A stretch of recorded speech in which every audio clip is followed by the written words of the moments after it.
Today is a good day because earlier this morning I went out and I picked up this beautiful bit of kit here. Now this is my brand new Minimax FS30 Classic, and it is a 300mm or 12-inch combination surface planer and thicknesser. So we have the planer up top and the thicknesser below. Now in this video we're going to go back a few hours and I'm going to show you how I went about setting this machine up and getting it tuned to perfection. So the Minimax FS30 Classic comes on a single pallet and it only really requires a little bit of assembly. So on the pallet you'll of course have the main machine itself, so the big unit, but stored on the pallet you'll have your solid fence, so a nice big aluminium fence here. You'll have your European style blade guard. You'll have your bag of goodies with all the hardware and tooling you need to assemble it. You've got your hand wheels, and of course you've got your documentation with instructions and all of those good things. Now before we jump into getting all of this installed onto the machine, we have a bit of cleanup to do. So every new machine will have some sort of rust preventative on its cast iron and exposed steel surfaces. Now generally it's sort of a thick greasy layer and generally it's pretty sticky too, and you definitely want to remove that before trying to operate the machine because, well, for one, your wood won't go anywhere and it'll get very dirty. Now on this particular machine, being a combination machine, we've got these two tables here which need cleaning, but we've also got the thicknesses table under here. But as this is still in transport mode, we've got these two metal brackets that need to be removed. So once we're done cleaning the top, we can flip these tables out of the way and start on that table. Now removing this is a pretty messy job, so I definitely recommend you get yourself some gloves for this. Now what I use to do this is mineral terps here, so it will kind of break it down. And once I've gone over it thoroughly with the mineral terps to get rid of the most part, so the bulk of the grease, I'll switch over to either a waxing grease remover that you'll use for automotive painting or a automotive degreaser, so not the detergent type but the solvent type, to get the last of that residue up. So the real secret though is having plenty of rags which you can keep turning and folding, and once it's just spreading grease, throw it out and get a new rag. Another place to make sure you get all your grease removed is your cutter block, as well as your infeed and outfeed rollers, because grease and sawdust do not mix, and when those things get stuck together, it's bad news for not only your finish but also for your machine. It can promote premature wearing. So make sure your cutter head is nice and clean, infeed, outfeed, and really anywhere around your machine that's going to be exposed to dust. And so with everything nice and clean, we can start getting this thing assembled. So like I said, there really isn't all that much that needs doing here. So the fence, that comes already assembled right here. So all we have to do is drop this onto its rail, which on this particular machine is down this end. Slide it back and just lock it in place. That's the fence done. So the blade guard just gets attached to the outfeed table using the two screws that are already installed.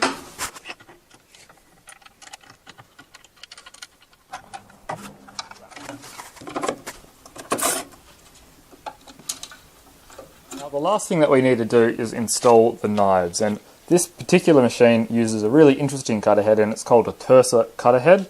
And what it is it's a straight knife cutter head, so it's not like the new spiral ones. But instead of you having to manually set the blade and do the gibs and make sure it's level across the length and, you know, do these things which take hours if you haven't, had 20 years experience doing it, instead it uses these knives here, which you just slide in from the side of the cutter head, like so, and it's perfectly indexed. So you slide in, you fire up your machine, and then it uses centrifugal force to actually drive the wedges which hold them in place, and you're pretty much ready to go. So your knives are perfectly set every time. Now to install these knives, you can do it with this guard in place. There is the ability to do it, but it's easier to do it with it out of place, and as this is my first time, I might as well make it as easy as I can on myself. So we just remove one side completely. So we just line up the opening in the cutter head to that hole, and we just slide the knives in. Now, unlike your conventional straight knife cutter head, this doesn't use gib screws, it's just a centrifugal sort of force deal.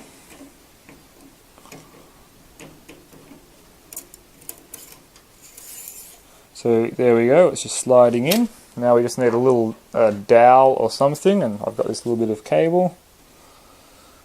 Slide that through. And there we have it. So there's our first knife set. Now we're almost ready to fire this thing up, but first we should check a few things and make any adjustments if we need to. The first thing that we need to check is just that our in-feed and out-feed tables of the jointer here are nice and coplanar, and that just means that they're pretty much level with one another without any twist. And to do that, we'll just need some feeler knives or feeler gauges like this, and also a good quality straight edge or a spirit level. Now, there are people out there that would tell you not to use a spirit level because they're not good enough and blah blah blah. However, I believe that the tolerances that this is engineered to when it's manufactured is plenty good enough for the tolerances we need as woodworkers on our machine. So to test this, what we need to do is bring the in-feed and out-feed tables to be the same height, which is done with a small hand screw at the back here. And with the level firmly clamped onto one of the tables, come in with your set of feeler knives and check for any gaps. And if you have an uneven gap, so say you can get a feeler gauge in at the near side but not the far side, you'll have to make some adjustments to your table. Now, this machine came perfectly tuned from the factory, so I didn't need to make any adjustments.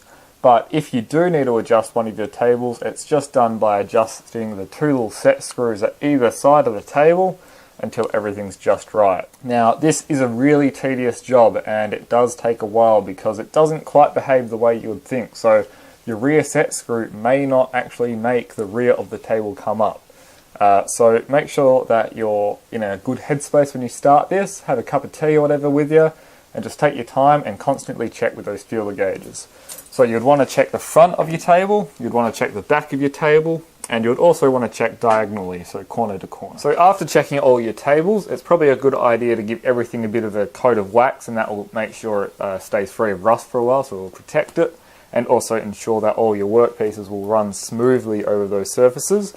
And also it should probably reset your table height. So your outfeed table, that needs to be set perfectly level with the top point of your knife's arc. So as you rotate the cutter head, your knife's highest point there should be the same level as your outfeed table. And to check that, you just use a ruler, which is hanging over the edge of the table, and just manually rotating the cutter head, should just hear a slight rubbing. So if it's picking up the ruler and taking it with it, you know that your table's too low. And if you're not hearing anything, you know your table's too high. So to adjust that, it's just a small hand wheel, which on the outfeed table, because it very rarely gets adjusted, is done with a 24mm spanner. For the infeed table, I'll generally set mine about 1mm below that. So the amount of stock that's being removed is no more than 1mm. One last measurement that you do need to make sure you check, which I almost forgot about, is that the planing table is nice and parallel to the cutter head. So to do this, the best tool is a dial indicator and just a homemade jig for holding it. So this is just a little block of wood which I've planed to make sure that the bottom is nice and flat with a hand plane. And I obviously just screw it onto the side. And with this, we just run it on the table at either sides. So that way, this side and in the middle, and we just check our measurements. So on this machine, it was spot on across the width. The tolerances I was using is 0.01 of a millimeter, and that's the only bit of discrepancy. And with that sort of measurement, that can also just come down to the tip that you're using. So there's no point in adjusting this in my mind. Now, if you do need to make adjustments to your table, you'll see that there is 4 Gibbs screws here, which you can adjust with an Allen key.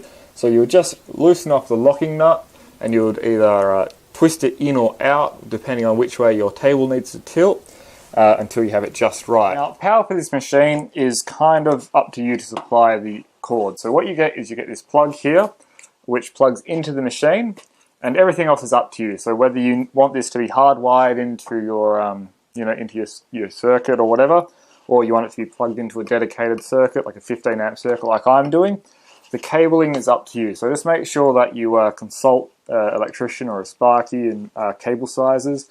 And if you're not comfortable installing a plug, make sure you get someone else to do it for you that has the correct qualifications. Because really, without this working properly, your machine's not going to work and you could do some damage. Okay, so with everything set, let's fire it up and see how it goes. So like always with any machine, when you're firing it up for the first time after working it, make sure that everything's plugged in and where it should be, give it a visual check. Now I like to fire it up quickly and then shut it off, and if anything makes any noise, you know that you need to investigate that.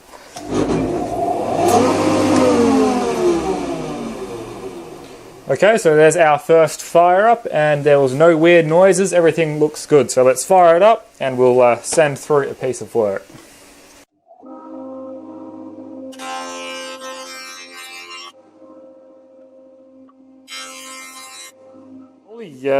Wow. So I've never seen a straight knife machine of any sort create results like this. I mean, this has got a sheen to it with absolutely no blade marks at all. I mean, usually a straight knife cutter head, you have little dimples that you can feel. You might not be able to see, but you can feel. But on this terser cutter head here, wow. I mean, I know it's only pine, so it's nice and soft for it. But still, I mean, look at that. That is crazy. Anyway, let's see how the thicknesser goes and make sure that's all looking good. So to change from jointing to thicknessing, all you have to do is remove the fence. So that's just a quick turn of a knob, and that just lifts off.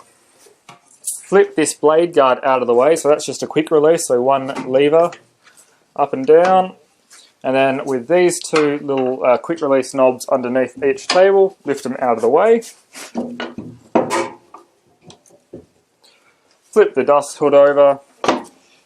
This lever engages the feed roller, so just press that down and you're set. So as you can see, that while explaining it, that takes no time at all. So really quick changeover.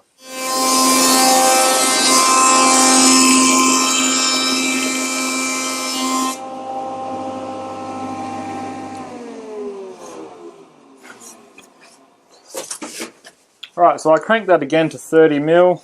Exactly on the dot, and that is exactly 30 mil on the dot, so I don't even need to adjust this ruler. It's absolutely perfect. So that's just a quick overview of the assembly and setup of the Minimax machine. As you can see, super high quality machine, incredibly accurate from the factory. I mean, I didn't have to do anything other than make sure that that fence was square. Obviously, the quality of the cut is incredible on this thing. I couldn't even dream of a nicer result than this. This is hit it with 220 grit sandpaper almost, and you'll be done. So all in all, a really nice machine to set up. Really easy. It made sense. The instructions are really nice.